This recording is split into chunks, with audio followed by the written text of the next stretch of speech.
अल्लाह वबरकातुह।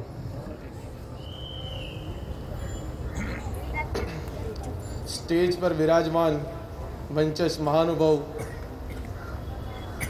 School के शिक्षक शिक्षिका मित्रों, उलमाए दीन और एक छोटी सी दावत के ऊपर इस सर्दी के मौसम में अपने मुल्क की मोहब्बत के अंदर तशरीफ़ लाने वाले आवाम ख़ास और मेरे काउंसलर मित्रों और छोटे छोटे बच्चे, उन तमाम का मैं दिल से इस्तकबाल करता हूँ।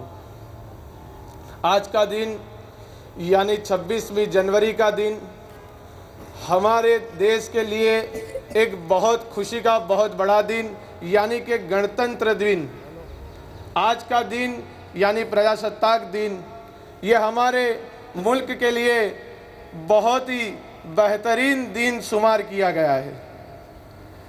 ये वो दिन है जिस दिन हमारे मुल्क के अंदर लाजिम किए गए अंग्रेज़ों के ब्रिटिश शासन के काले कानून से इस दिन हमारे मुल्क को मुक्ति और आज़ादी मिली थी। और इसी दिन हमारे मुल्क के बनाए हुए कानून हमारे मुल्क के अंदर अमली तौर के ऊपर आ गए थे। वैसे हमारे मुल्क को आज़ादी 1947 1947 15 अगस्त को हमारे मुल्क को आज़ादी मिली, मगर आज़ादी के माने हमारे मुल्क का एक जिस्म, हमारा मुल्क एक जिस्म के मानिंद हमारे साथ आ गया, मगर उस जिस्म के अंदर अभी रूह की कमी थी, क्योंकि अभी मुल्क के अंदर अंग्रेज़ों के बनाए हुए ब्रिटिश शासन के बनाए हुए कानून चालू थे। बताया 1947 15 अगस्त को हम आज़ाद हो गए, मगर हमारे मुल्क के कानून हमारे नेता को हमारे मुल्क के अंदर अमली तौर के ऊपर लाने के लिए सबसे पहले हमारा संविधान तैयार किया गया। और हमारा संविधान तैयार करने के लिए 387 लोग 387 लोग की एक पूरी टीम तैयार की गई, एक पूरी कमेटी तैयार की गई, जिसके अंदर सच्चिदानंद सिन्हा, डॉक्टर राजेंद्र प्रसाद, डॉक्टर भीमराव अंबेडकर, चाचा नेहरू जैसे बड़े बड़े नेताओं ने एक साथ कड़ी मेहनत कर 2 साल 11 महीना 18 दिन मुसलसल मेहनत कर हमारे मुल्क का संविधान तैयार किया। और हमारा मुल्क का संविधान वैसे नवंबर 1949 के अंदर तैयार हो चुका था, मगर मुल्क को राफ्ता था 26 जनवरी से, तो ये 26 जनवरी 1950 के अंदर हमारा संविधान इस मुल्क के अंदर अमली तौर के ऊपर चालू और शुरू कर दिया गया। अब ये देश 1950 26 जनवरी से हमारे मुल्क के अंदर प्रजासत्ताक दिन, लोकतंत्र दिन, और बताया हमारे हाथ के अंदर हमारे मुल्क के अंदर हमारे कानून लागू होने के दिन के तरफ से और हमारे संविधान को अमली होने के दिन की तरफ से हम लोग इसको मनाए जा रहे हैं। हमारा संविधान सबसे प्यारा संविधान है। हमारा संविधान मोहब्बतों से लिखा गया है। हमारा संविधान न भेदभाव से, न राजनीति से, न जात पात के जरिए लिखा गया है, बल्कि सारे मुल्कों से बड़ा संविधान, बाकी मुल्कों से बड़ा संविधान हमारे मुल्क का संविधान है और सबसे प्यारा संविधान हमारे मुल्क का है। और ये जो संविधान जो लिखा गया है वो नात जात रंगों के भेदभाव को मिटाने के लिए लिखा गया है, आपसी मोहब्बत के लिए लिखा गया है, हर मुल्क के इंसान को हक दिलाने के लिए लिखा गया है। और संविधान ही हमारा साबित करता है कि हमारे मुल्क के अंदर अनेकता में ही एकता है। हमारे मुल्क के अंदर अनेकता में ही एकता है। और संविधान किस चीज को देखकर लिखा गया, बताया कि 1857 के अंदर सबसे पहले अंग्रेजों के ऊपर, अंग्रेजों की नाक में अंदर दम करके रखा था। वो 2 दोस्त थे, जिसके अंदर एक दोस्त था मौलाना आमिर साहब और दूसरा दोस्त था रामचंद्र दास। एक मुस्लिम था तो दूसरा हिंदू था। और ये मुल्क की कड़ी परंपरा चलती आई है। एक था मौलाना आमिर और एक थे रामचंद्र दास। ये दोनों ऐसे दोस्त थे जिन्होंने अंग्रेजों के नाक के अंदर दम कर रखी थी। और अंग्रेजों ने भी तय किया था कि इन दोनों दोस्तों को अलग किया जाए, मगर उनकी ताकत अलग न कर सकी तो उन्हें गिरफ्तार किया गया।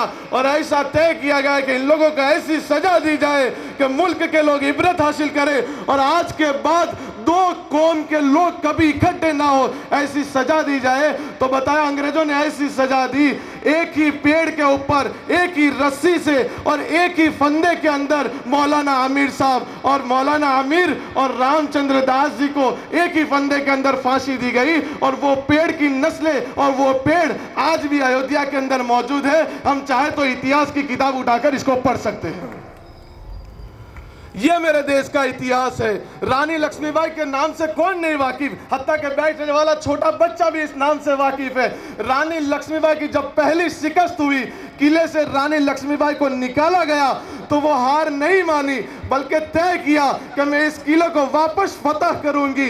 रानी लक्ष्मीबाई अपनी टीम को तैयार करती है और अपनी टीम को तैयार कर कर फिर किले पर फतह हासिल करने के लिए रानी लक्ष्मीबाई चलती है अपनी टीम को लेकर। रानी लक्ष्मीबाई एक हिंदू है और उस टीम के सेनापति है मीर बख्शिश अली। रानी लक्ष्मीबाई हिंदू है और उनके सेनापति है मीर बख्शिश अली। किले पर जब पहुंचते हैं, किले के दरवाजे के सामने तोप खड़ी है, तोप किले के दरवाजे के सामने खड़ी है। मीर बख्शिश अली सेनापति नजरें झुकाए खड़े हैं। रानी लक्ष्मीबाई ऐलान करते हैं, मैं मेरे सेनापति किले का दरवाजे को गिराया जाए। सेनापति नजरें झुकाकर कहते हैं, ए मेरी रानी, ए मेरी मोहतरमा, ए मेरी रानी, इस दरवाजे को कैसे गिराऊं? इसको अगर तोप चलाऊंगा तो एक तरफ मस्जिद है, इस किले की दूसरी तरफ मस्जिद है, एक तरफ मंदिर है, एक तरफ मस्जिद है। अगर एक इस तरफ से चलाता हूं तो मंदिर का दरवाजा टूटता है, इस तरफ से चलाऊंगा तो मस्जिद का दरवाजा टूटता है।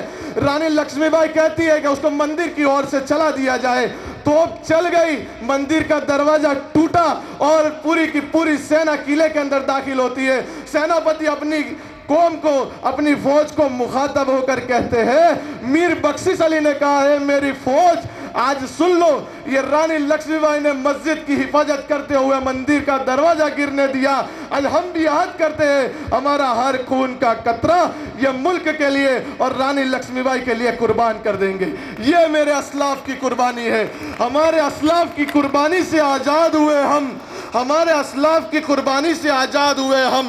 कोई पूछे तो गर्व से कहना, हिंदुस्तानी है हम, हिंदुस्तानी है हम। ऐसे कई वाकया इतिहास के पन्नों से बड़े बड़े हुए।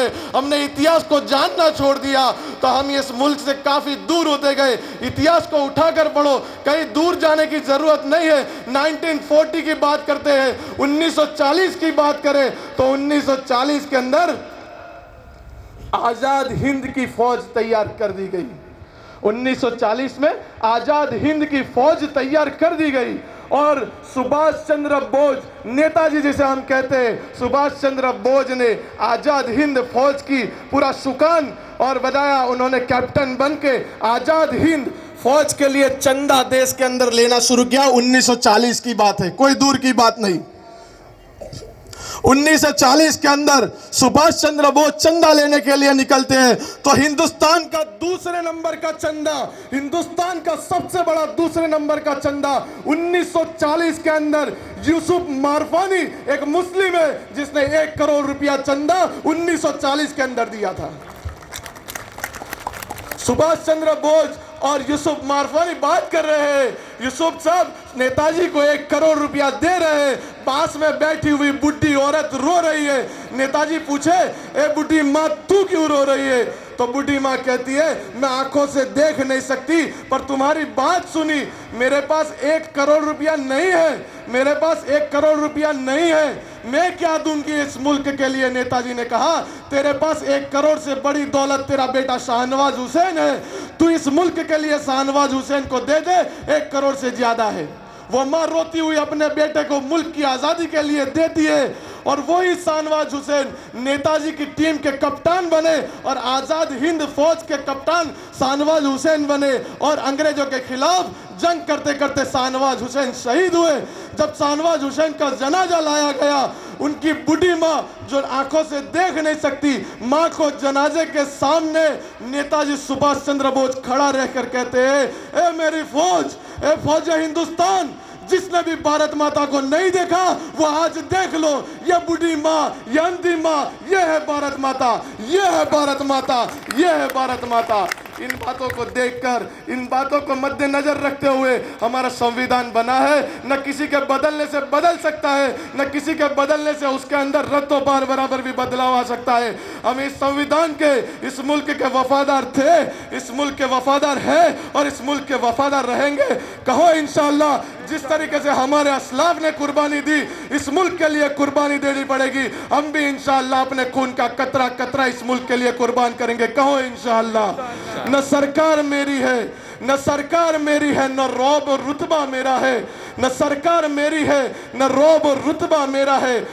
न सरकार मेरी है, न रौब और रुतबा मेरा है, न कोई बड़ा सा नाम मेरा है। मुझे तो बस एक छोटी सी बात पर फख्र है, मैं हिंदुस्तानी हूं और हिंदुस्तान मेरा है।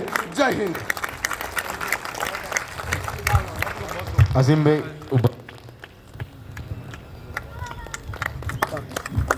જઝાકલ્લા, બહુ માશાઅલ્લાહ. ઇતિહાસના થોડાક પાનાઓ આપણી સામે